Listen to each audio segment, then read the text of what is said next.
It was Christmas Day, 1999. I remember what I was wearing. I had on khaki pants. I had on a sweater vest with a gingham, I think is what my mother would call it, a gingham checked shirt. Didn't have a bow tie on, but I was on the floor having a heart attack in our dining room. I thought I was dying. But before I clear that story up, I need to share this with you because this is episode number 9. And I know that things have been evolving because quite frankly, a couple episodes back, Teresa asked me, is this what you're going to do? Is this going to be all about dreams? And I addressed that. And quite honestly, I didn't know what, after she asked me that, I was going to do, where I was going with the Green Pants podcast. And my name is Scott Lorette. I'm your host. And I think today that'll become very clear where I'm going because I think that I've settled on what I need to be doing. I didn't know what my plan was. And after that, and then current events in episode 7 and 8, it really defined for me what I needed to be doing. And it wasn't clear though. I just knew I wanted to share my crazy story and a little bit of faith, a little bit of this or that. That's what I did. But I couldn't stop thinking about what I'm doing. And then she asked me that. And then I couldn't stop thinking about it even more. And what ended up happening is I came down on 3 things. There are 3 things later. And there are three things right now. Those 3 words that kept popping into my brain were faith, prayer, and evil. Faith, prayer, and evil. In a clinical, sterile, anonymous, I guess, definition of those, faith, trust in something beyond yourself. Prayer, a ritual or spiritual practice. And evil, moral corruption and systemic harm. Like, yeah, there's evil in the world. Cold definitions, but not really reality for us. Obviously, I did not die. I'll share with you in a minute what did happen because it was another turning point in my life. Laying on the floor with the ambulance coming, I just remember my head just soaking wet with sweat. I didn't know what was happening. But I did pray. Of these, 3 words, that's the one that's maybe most difficult of all the things when it comes to my faith is prayer. Because I've been kind of intimidated, kind of embarrassed, I just couldn't find myself looking at Teresa saying, hey, you want to get down on our knees and say a prayer together. It still intimidates me. It intimidates me to pray in front of people. Even our prayer for a meal. So what I've learned though is that prayer, it's hammered out of our discomfort for sure. I mentioned about, talking about getting uncomfortable with my faith. That is for sure. Prayer is not a weakness, just like grace, just like vulnerability. I think they're strengths. Absolutely. And that's what leads me to this, because I think if you look at current events, what's going on in the world today, and I look and I think about prayer and I think about faith and I think about evil, I think about all these different things. For me, I think in current culture, it leads to mental health. I think that it's the biggest crisis that we're probably facing right now. And it just kind of blows me away because I think that so many people know about it or know someone who's experiencing it. And it's also one of the things that is the least addressed in our society. I just want to share some numbers real quick, though.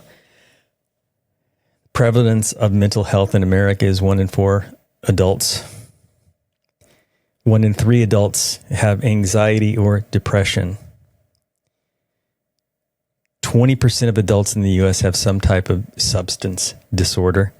50% also have a mental illness or mental health issue, I should say. And opioid deaths remain the leading cause of accidental deaths in the U.S. 50% of people with some type of mental health illness never get treatment. And there are different numbers for this one, but one study I read showed that on average, people can take up to 11 years from the onset in diagnosis to actually getting treatment. So we're not talking about weeks and months, but people can take years to ever actually get anything done about their mental well-being, their mental health. Suicide. Suicide is the 12th leading cause of death in the United States.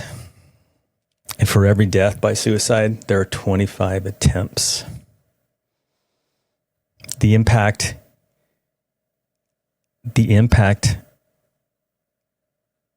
of depression in the United States has upwards of $200 billion. Unaddressed mental health issues factor into homelessness, incarceration, and chronic health conditions. So that's a current culture issue that I want to talk about. But those three things, faith, evil, prayer, but current events is obviously something that I need to continue, and I want to break down every episode going forward, something that's going on in our world. On Christmas Day, I didn't die. I didn't have a heart attack. I had an anxiety attack because I'm part of those numbers. I'm one of those numbers. And I waited years before even doing anything about it. Before doing anything about it only because something happened to me and it hurt me. And therefore, I ended up on the floor of my dining room 26 years ago. I was broken. I was not yet sober.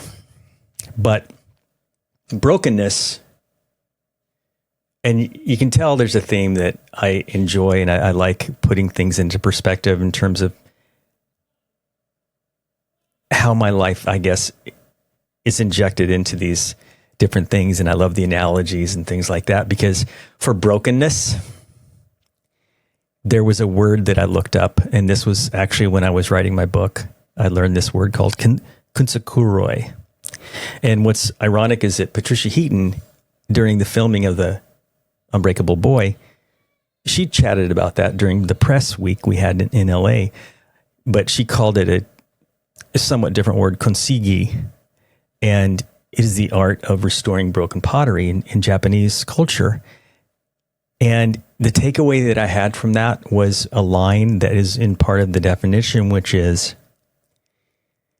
more beautiful for having been broken. That just touched me more than anything in the whole world. I think about all of us. Every person doesn't have to be a mental health issue, but it can be. All of us are broken, though. I've always said this from day one in writing The Unbreakable Boy, is that we're all broken, flawed, messed up, crazy people. And I say that with the utmost love, but we are. We all have those cracks in our life and the scars in our life. But I don't think they're wasted. I think they're part of our testimony overall. Absolutely. Psalm 139, 13 through 14 says, "You are fearfully and wonderfully made." So I think embracing your own flaws, turn them into strengths, just like being vulnerable and showing grace. What did I write here? Grace doesn't just fill the cracks, it gives us vision. It allows us to see clearly again, even in the middle of brokenness. And once you see with grace, you start to see your why. See, that leads me to the next point, which is what I did for 20 years. You see, I have my life's essentially broken down into 3 20-year periods. The first 20 years were just being a kid and then going out to college. And when I went out to college for the second 20, well, what led to at the beginning of the second 20 years was I went to college and I left my faith behind. Jesus was not leading the way for me. And then the third 20 years is where thing came around. But it's purpose. During that middle 20 years, those middle 2 decades, my purpose was drowning in alcohol and whatever else I decided to do. I didn't have a purpose. I didn't have a why, because what I chose to do was self-medicate. And I never, I guess, gave myself a chance to have a purpose or a why. And I found this article about a Holocaust survivor. His name is Viktor Frankl. And I just can't fathom what he went through. But what he said was, and I don't want to get this wrong, those who have a why to live can bear with almost any how. Faith and prayer help us discover that why. And once you know your why, you can survive anything. So, I think that's maybe part of my recovery. I never knew what mine was. And once I made the decision and the choice to get sober, to clean myself up, it allowed me to embrace and reveal my why, my purpose. Absolutely. But I think that's crazy. It's just, there's something just so much bigger than us. Brokenness without purpose just feels like pain, but brokenness with purpose becomes testimony. That is so cool,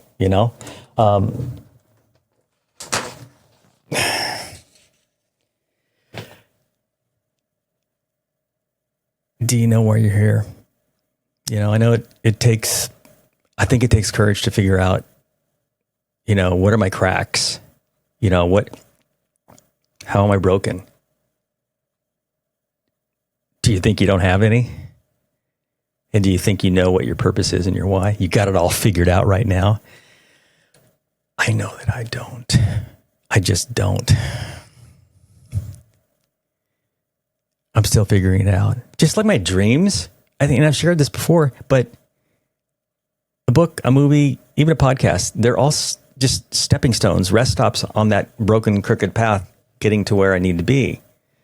And even making this podcast, how it's evolved over the 2 months' time, those 2 were just detours because I didn't know where I was going or what I was doing with it. I thought I did, but I was wrong. I very much understand where I want to go now with this. It's about faith. It's about purpose. And it's about current events. And those are the second 3 words that I was going to, I told you about, that I wanted to get back to. Faith, purpose or why. And current events. That can be controversial things too. I'm not going to shy away from those types of things. So I'd like to share my thoughts, my opinions, my experience on almost anything. I reserve the right to say no, but please share with me what you'd like to hear. But I think that if you let prayer and grace, light up those breaks, those cracks in your life, so that you can fix them, so that you can, kind of like me when I was so drowning in my own sorrow and pool of alcohol, I couldn't see them. So I think that if you can figure out how to enable yourself to see what's going on, even the bad stuff, that's key. Habakkuk, I think that's such a cool scripture. Habakkuk 2:2 says, write the vision and make it plain and carry this to others. That's the charge. Take the vision God has given you, write it down, and live it out.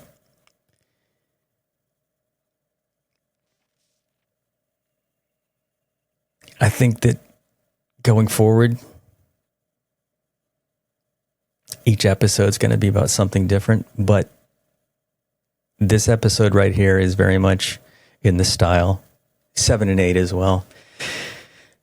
I have episode 10, 11, 12, 13, and 14 outlines done, rough outlines done for all of them already. And I'm so excited about it. But I would love for you to share this with anybody, with someone. Please subscribe, hit the like button, all those different types of things that you can do. You're all redeemable, all with God's grace. And I think the next episode, though, I'm gonna dive in, and it just may be something that's maybe uncomfortable for me, maybe uncomfortable for you. But through faith and prayer, I'm confident that I'll be able to present something and provide something that would be worthy of listening to, maybe. So, God bless.